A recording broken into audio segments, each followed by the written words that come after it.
Merde. La presse, restons groupés.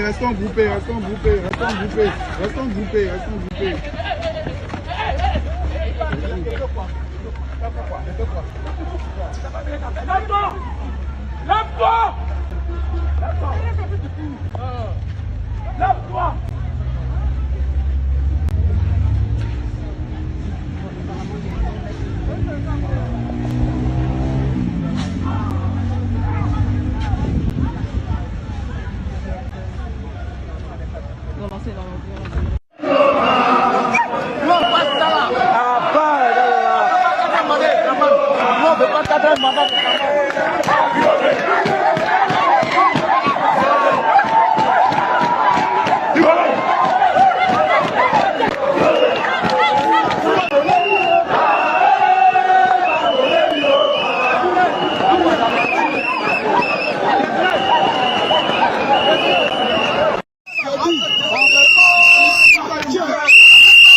On veut pas quatrième mandat.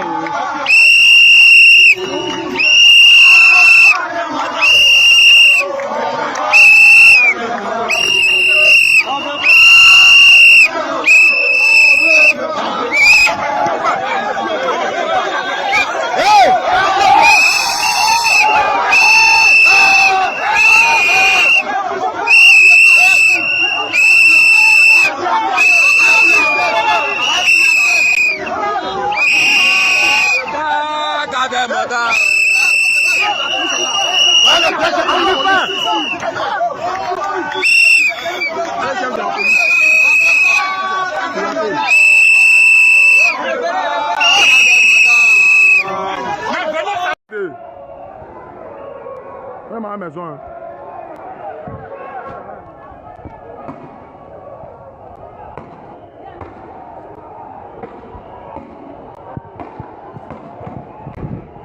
Écartez.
Les Ivoiriens sont déterminés.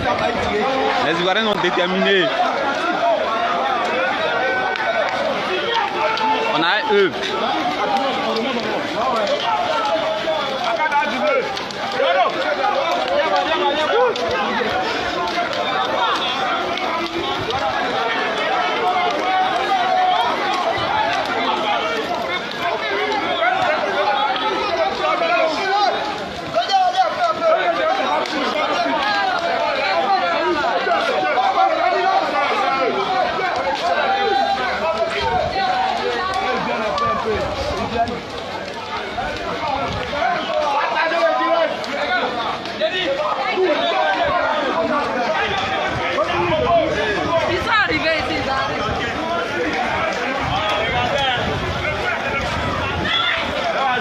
Regardez un tir même partout.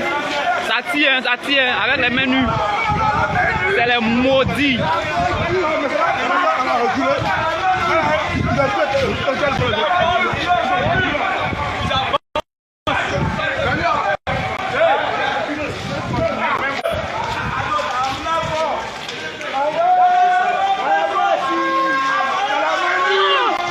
Une simple élection.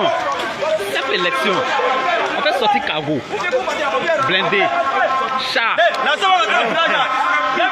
On fait sortir chat. C'est guerre.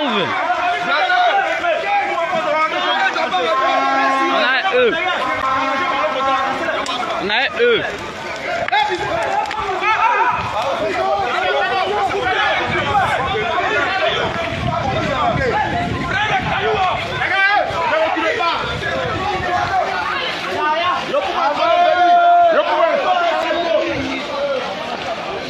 J'ai oublié de couper le direct.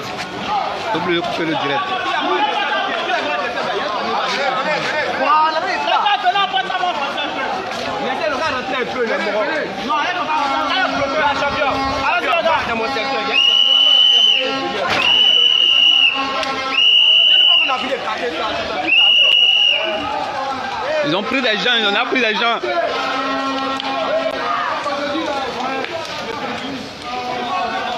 Ce samedi 11 octobre 2025 devait marquer une journée de forte mobilisation politique à Abidjan. Le Front commun de l'opposition, alliance entre le PDCI-RDA et le PPACI, avait lancé un appel à la marche pour dénoncer les dérives autoritaires du régime et les conditions inéquitables du processus électoral à 2 semaines du scrutin présidentiel. Mais ce qui devait être un grand rendez-vous citoyen s'est transformé en un déploiement sécuritaire sans précédent et en une répression préventive d'envergure. Dès l'aube, Abidjan s'est réveillé sous un dispositif militaire impressionnant. Selon le témoignage de Josiacé Asmon, reporter présent sur les lieux, le quartier de Cocody, notamment l'axe Sokocé, Hôtel Ivoire, ressemblait à une zone sous couvre-feu. Chaque carrefour était occupé par des soldats, policiers ou gendarmes, postés avec véhicules blindés et boucliers anti-émeutes. Le point de départ prévu de la marche, l'Hôtel Ivoire, était totalement bouclé. Aucun manifestant n'a pu s'y approcher. Des barrages filtrants avaient été dressés au carrefour La Vie, à Saint-Jean et vers Blocos, empêchant toute circulation fluide.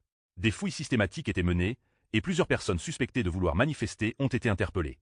L'atmosphère était lourde, marquée par la méfiance et la peur. Vers 8 heures, des détonations, probablement des grenades lacrymogènes, ont retenti à Blocos, où quelques groupes tentaient de rejoindre le point de ralliement. Des courses-poursuites ont éclaté entre forces de l'ordre et manifestants dispersés. Plusieurs arrestations ont été signalées, des civils embarqués dans des minibus du pôle pénitentiaire d'Abidjan ou dans des cargos de police. Les journalistes n'ont pas été épargnés. Certains, venus couvrir l'événement, ont été bousculés, insultés, voire expulsés des lieux, dans une atteinte flagrante à la liberté de la presse. À la mi-journée, le calme semblait revenir, mais la tension restait vive dans tout le district de Cocody, où le sentiment dominant était celui d'une capitale sous contrôle total. Pour le Front commun, cette marche représentait un acte de résistance démocratique.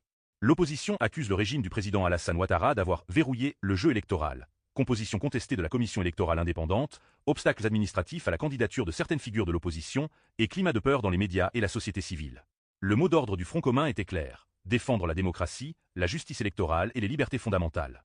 En maintenant le rappel malgré l'interdiction préfectorale, les responsables du PDCI et du PPACI, Henri Konan Bédié et Laurent Gbagbo, voulaient montrer que l'opposition ne céderait pas face à ce qu'elle considère comme un durcissement autoritaire.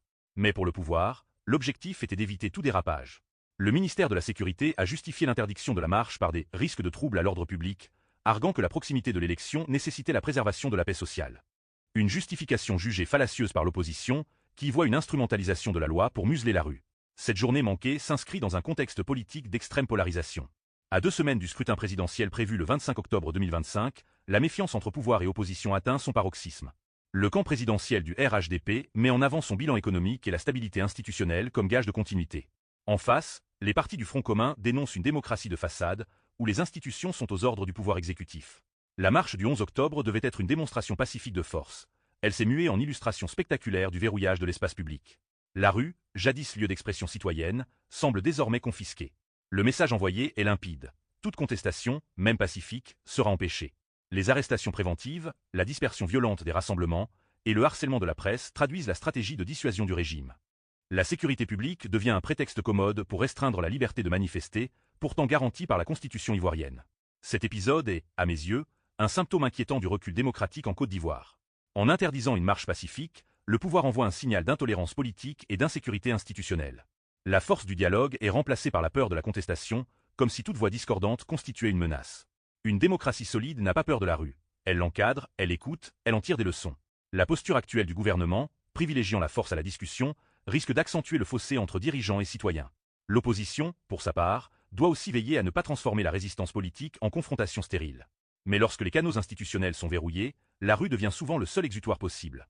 En réprimant cette expression, le régime alimente la frustration et la défiance.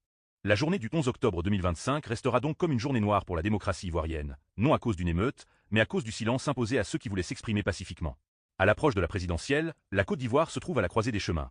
Poursuivre la voie d'un autoritarisme soft, ou renouer avec l'esprit d'ouverture et de pluralisme hérité des luttes démocratiques des années 1990. Le véritable enjeu n'est plus seulement de savoir qui remportera l'élection, mais dans quel climat politique et moral le pays abordera son avenir. Si la peur continue de dominer la vie publique, alors le vote du 25 octobre, quel qu'en soit le résultat, aura perdu son sens profond.